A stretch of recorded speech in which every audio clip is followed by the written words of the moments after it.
लगह कुल्हे पैसा बूढ़ जैतो साखी लाको गे। लगह कुल्हे पैसा बूढ़ जैतो साखी लाको गे। नाम के बेचौ मेला में फुचका छोड़िन के खाली ताकोगे। नाम के सैया बेचा फुचका छोड़िन के खाली ताकोगे। लगह कुल्हे पैसा बूढ़ जैतो साखी लाकोगे।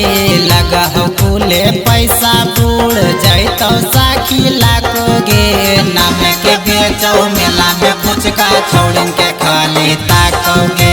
नाम के सैया बेचा फुचका छोड़िन के खाली ताकोगे।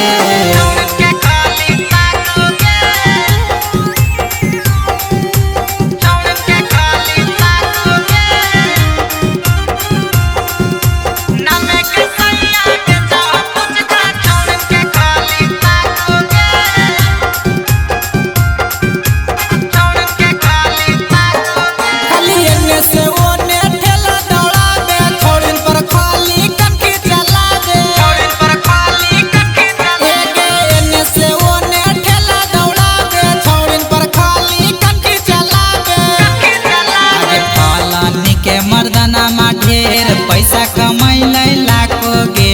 फलानी के मर्दाना में ढेर पैसा कमैले लाकोगे। हमर मर्दाना में बेचे घरे छोड़िन के खाली ताकेगे। हमर मर्दाना में बेचे घरे छोड़िन के खाली ताकेगे।